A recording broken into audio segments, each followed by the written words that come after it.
Good morning, ladies and gentlemen, boys and girls. Welcome to Chilltown Hoops. I'm your host, Jermaine. The youngsters call me OG. My friends call me J-Dub. Let's get to it. You know, I'm trying to remember the last time that the Western Conference has been this competitive, getting into the playoffs with this kind of record.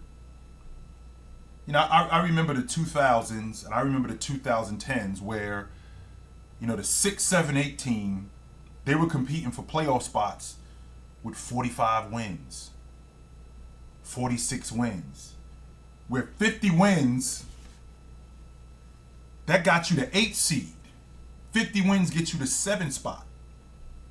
So now we're at a point where 5, 6, 7, 8, 9. 40 wins, 41 wins, 39 wins, 37 wins. And these teams are competing for playoff spots.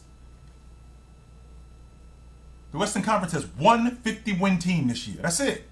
As of today. Which I can't ever remember that happening.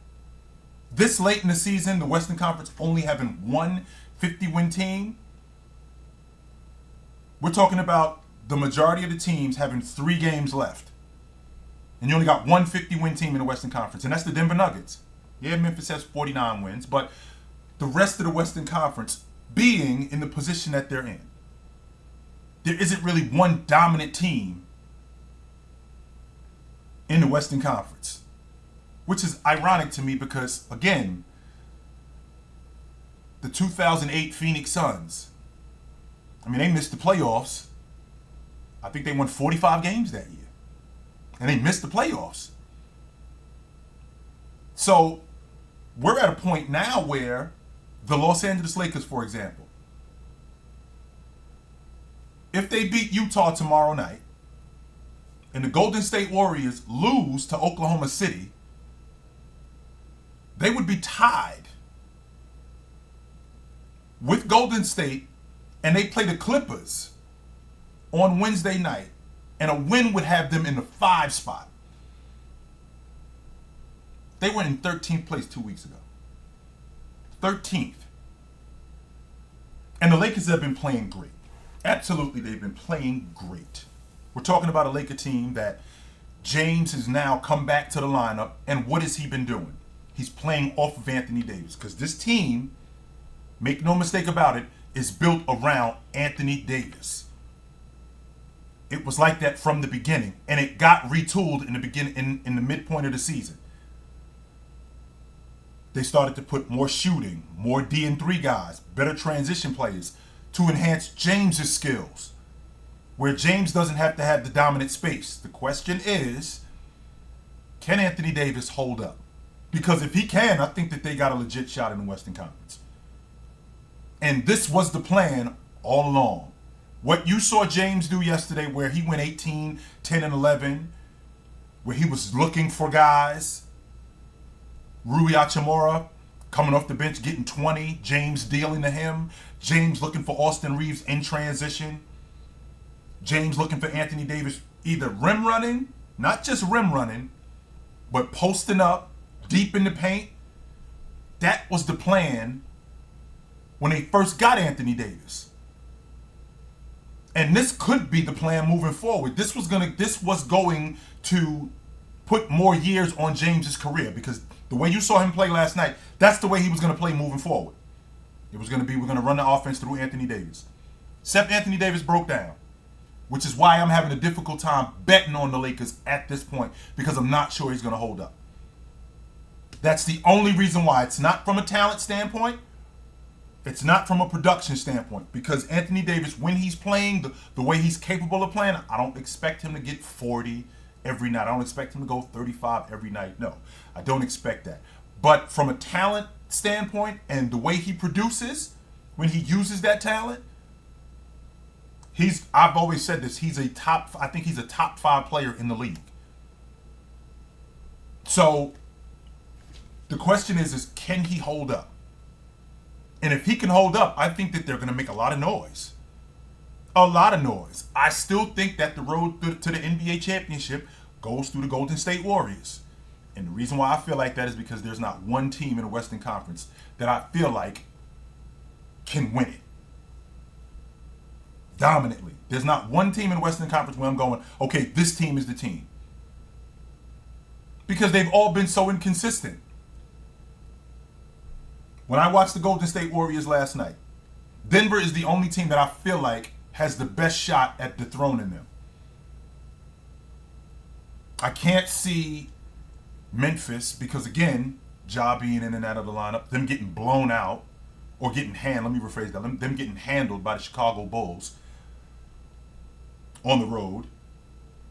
Again, Anthony Davis, I'm not sure if he's going to hold up health-wise. His game is not in question, but I'm not sure that he's going to hold up health-wise. Sacramento Kings, I love that team, but you can't have a team come into your building that's 30 plus, almost 40 games, under 500 and beat you. That can't happen. I can't take you seriously when stuff like that is going on. I can't. I'm having a difficult time taking a playoff team that has a team that comes into your building that's over 30 games, under 500, come into your building and beat you. That just can't happen. That cannot happen. So, the Golden State Warriors, I still think they're the team to beat in the Western Conference. Even though last night Denver did a damn good job on them. I thought Denver did a damn good job on them. Chasing Clay, chasing Steph Curry off the long ball line, making things difficult on those two guys. Exploiting Draymond Green in the offense. Making him be a scorer more than a passer. Even though their offense is predicated on a lot of ball movement, a lot of action off the ball. And Draymond does a great job at that. Where they'll leave him open and he'll stick to the offense. Where Steph is constantly moving. Clay is constantly moving. Jordan Poole is constantly moving. And it works. It works. But Denver did a really good job defensively on those two guys, in both Clay and Steph. 7 for 30 on the long ball. I thought that was fantastic. And I also thought that they did a good job in rebounding. Ganging up on Looney on the backboard. I thought they did a good job at that. I recognize who Michael Porter Jr. is. He could be a better rebounder. But Jamal Murray, I thought Jamal Murray gave them some really good minutes. Brown gave them some really good minutes also. Really good minutes. I like what I see from Denver. I do. I think that they're the team in the Western Conference that could dethrone the Golden State Warriors of all the teams. Now, when we get to this time of year, we start talking about stuff like the league MVP. We start talking about stuff like all-league defender. We start talking about stuff like the defensive player of the year. We start talking about stuff like all NBA. I don't know if I said that twice, but postseason awards become important. So there's been a lot of chatter about Jaylen Brown, what him making an all-league team is going to do for his contract situation. Because he's still under contract after this season. It's not like he's a free agent after this season. He's still under contract after this season. And I want to put to rest the idea that Jaylen Brown isn't an all-NBA performer. I want to put that to rest right now. And the reason why I want to put that to rest is because, the reason why I want to put that to rest is because the Boston Celtics have the second best record in the NBA. Their second best player in Jaylen Brown is 27-7. I'm going to say that one more time for the people in the cheap seats. They got the second best record in the NBA. Not the second best record in the Eastern Conference. The second best record in the league. And their second best player, the guy who's producing the second most on the unit in terms of points, is averaging 27 a game, 7 rebounds. Now, in my lifetime, I can't remember a team with the second best record in the NBA and their second best player averaging 27-7 and him not being an all-NBA performer. So when I run down the guards, whether he's listed as a guard, whether he's listed as a forward, doesn't make any difference to me. I can't name 15 guys that are all NBA performers this season ahead of him. I can't do it. And the reason why I can't do it is simply because of what Jaylen Brown has produced this year. Now, don't get me wrong. Don't get me wrong. When you are an all NBA performer, a lot of the stuff that you do, also being an all league defender, all of these things, being a league MVP, when you do this stuff, it's a collection of what you do this season and what you've done in the past, because there's an anticipation of what you're going to do this season. That's why people have Donovan Mitchell as an all-NBA performer. That's why people have Giannis Antetokounmpo as the potential league MVP. Considering what he did this season plus what he's done in the past, this guy's going to be an all-NBA performer. This guy, Joker, he just won the league MVP last year. There's no reason to think that he won't be in the conversation this year. So Jaylen Brown, his team was in the NBA Finals last year. He was the second best player on the team. And him being the second best player on the team, there's no reason to think that he wouldn't be an all-NBA performer coming into this season. So when I look at the landscape and I look at the guards in the Western, not in the Western Conference, when I look at the guards, because that's what he is. When I look at the guards, Luka, Curry, Mitchell, Dame, Ja, then it starts to get murky. And even with those guys, even with those five guys, Luka, Steph, and Mitchell. After that, we could have a conversation about all the rest of them dudes. Every last one of them. But those three guys that I just mentioned, that's it. We could have a conversation about Dame. As good as Dame has been playing, right? As good as Dame has been playing, I think he's an all-NBA performer. Ja also. But when I think about the landscape of the all-NBA team, I have a difficult time remembering, and I remember a lot of things.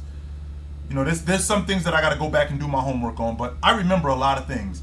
I just don't remember the last time a team had the second best record in the NBA and their second best player was averaging 27 a game and 7 rebounds, and he wasn't an all-NBA performer. When you got teammates that are all-NBA performers, Scottie Pippen was a first-team all-NBA performer in 1995-96 with Michael Jordan. He averaged 19 a game that year. He averaged 18 a game that year. Steph Curry was an all-NBA performer with Kevin Durant. He averaged 25 a game. 25 a game. Steve Nash and Amari Stoudemire were all NBA performers. Steve Nash averaged 18 a game. He was the league MVP, no doubt about that. Amari Stoudemire, I think he averaged 25 a game. So the idea that Jaylen Brown is not an all-NBA performer, this would be unprecedented for that to happen. This is something that I can't imagine him not being an all-NBA performer. Which, by the way, if he is an all-NBA performer, it's going to enhance his contract negotiations. And I don't think the Boston Celtics let him walk out the door. Because they got two, as of right now, they have two options. Number one, pay him. Number two, trade him. Because there's no way he just walks out the front door. No way. We cannot let this dude walk out the front door. Now, I'm paying him. And the reason why I'm paying him is because you have the formula. With him and Tatum, you have the formula. We could build around these two dudes. Because I've said it in the past, and I still stand on the logic. I believe it. I think that Jaylen Brown and Jason Tatum are what Paul George and Kawhi Leonard were supposed to be. That's who I think that they are. So I'm not interested in moving off of either of these guys. I'm not. And I'm confident that if the Boston Celtics put a max deal on the table, which if I'm not mistaken is worth upwards of $280 million, if they put that kind of money on the table, he's not turning it down. He's not going to turn that money down. He's going to stay in Boston, which makes a lot of sense. Not just economically, but athletically, it makes a lot of sense. For his career, it just makes a lot of sense for him to stay there. So I think Jaylen Brown is an All NBA performer. I think that the Lakers have a legit shot at being a top 5 seed, and I'm here for it, man. I am. So we're gonna keep this thing going. Almost playoff time. So I will see you guys soon. But until then, take it light, but take it.